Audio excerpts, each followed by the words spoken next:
नमस्कार दोस्तों, आपको मेरे इस चैनल पे स्वागत है। उम्मीद करती हूँ आप सब अच्छे होंगे। तो मैं पिछले 2-3 वीडियो से मैं एक बुक की समरी की कुछ मैनिफेस्टेशन स्टोरी आप सबके साथ शेयर कर रही हूँ। वो बुक है समृद्ध बनने की असीम शक्ति, जो कि डॉक्टर जोसेफ मर्फी, जो कि the power of your subconscious mind है, उसी के लेखक है। तो उनका ये दूसरा किताब है। तो उसी किताब में से कुछ मैनिफेस्टेशन स्टोरी आपके सामने मैं पेश कर रही हूँ। तो ये जो स्टोरी सुनेंगे, अगर आप इसी तरह की स्टोरी अगर सुनेंगे तो आपको भी मोटिवेशन होगा, क्योंकि बहुत सारे लोग हैं, ऐसे लोग बहुत लोग हैं जो कि किताबें पढ़ने का तो शौक़ रखते हैं, लेकिन उनके पास टाइम नहीं होता है किताबें पढ़ने के लिए। तो मैं कोशिश कर रही हूँ थोड़ा बहुत आपको मोटिवेट कर पाऊँ।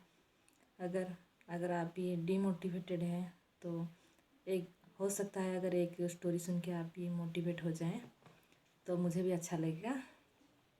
तो मैं आज आपके सामने पेश कर रही हूँ, ये तीसरी चौथी कहानी है। तो उसका नाम है उसकी आर्थिक समस्या का कारण और समाधान। मेरे पड़ोस में रहने वाला लगभग 16 साल का एक लड़का मुझसे मिलने आया। उसने शिकायत की कि उसके पिता उसे कॉलेज पढ़ने नहीं भेज रहे हैं और उसका इंजीनियरिंग बनने का ख्वाब कभी पूरा नहीं हो पाएगा।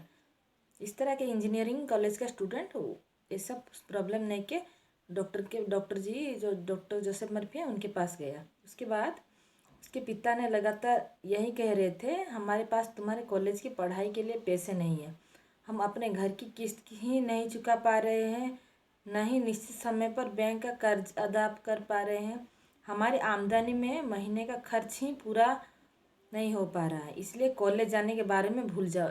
इस तरह का वो जो इंजीनियरिंग लड़का था, उनके पिता ने इस तरह का जवाब दिया। उसके बाद आप इस पिता की आर्थिक अभाव के कारण देख सकते हैं आप लोग, उनके पास इस आर्थिक अवस्था ठीक नहीं थी। इसी वजह से उनके पिता जो थे, वो जो कॉलेज इंजीनियरिंग स्टूडेंट था, उसको बोल रहे थे आप तुम आगे पढ़ाई नहीं कर सकता, क्योंकि हमारे पास और ज़्यादा पैसे नहीं हैं, हम तुम्हें और पढ़ा नहीं सकते हैं।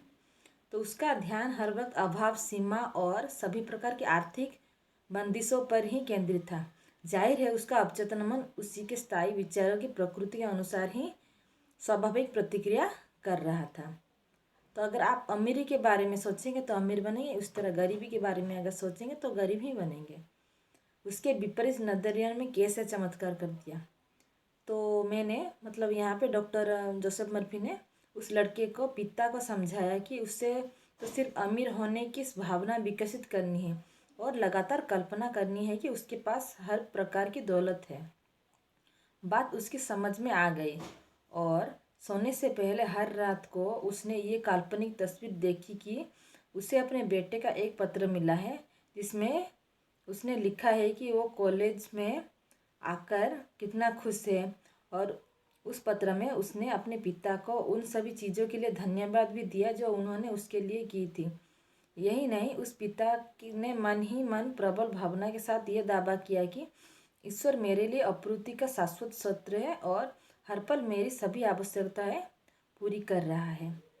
दिन में जब भी उसके मन में नकारात्मक विचार उठते थे, जैसे मेरे पास पैसे की कमी है, क्या पता मैं अपने बिलों का भुगतान कैसे कर पाऊंगा, मैं कंगाल हूँ आदि, तो वो कभी भी अपने दिमाग में इस वाक्य को पूरा नहीं होने देता था।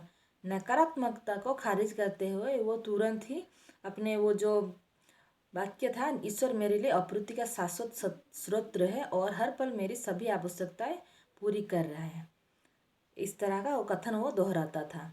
शुरुआत में तो उसे 1 घंटे में 30-40 बार ऐसा करना पड़ता था, लेकिन कुछ ही दिनों में पुराने नकारात्मक विचार का आना ही बंद हो गया।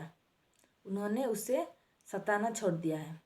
कुछ समय बाद ही एक चमत्कार हुआ, उसकी एक लॉटरी लग गई और उसे बहुत सारा पैसा मिल गया।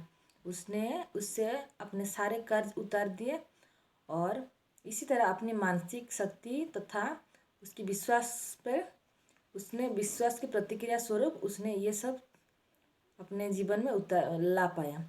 तो आज उसका बेटा अपनी मनचाही यूनिवर्सिटी में पढ़ रहा है और सच्ची दौलत की खोज को लेकर दिल से कृतज्ञ भी है।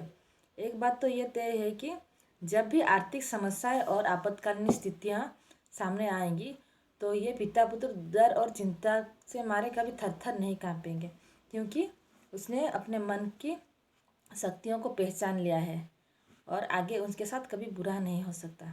तो जैसे ही ये पिता पुत्र ने अपने जीवन में इतना सारा धन पा लिया और अपने जीवन को खुशहाल जीने में सफल हुए, उसी तरह भी अगर आप भी चाहें तो आप ईश्वर पे भरोसा कीजिए, उस सृष्टि पे भरोसा कीजिए जिन्होंने आपको जीवन दिया है।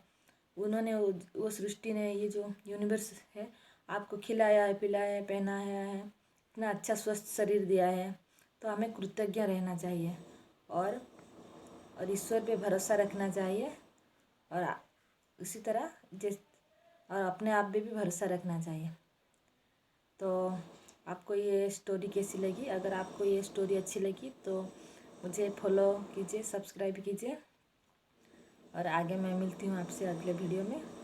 मुझे सपोर्ट कीजिए। Thank you very much.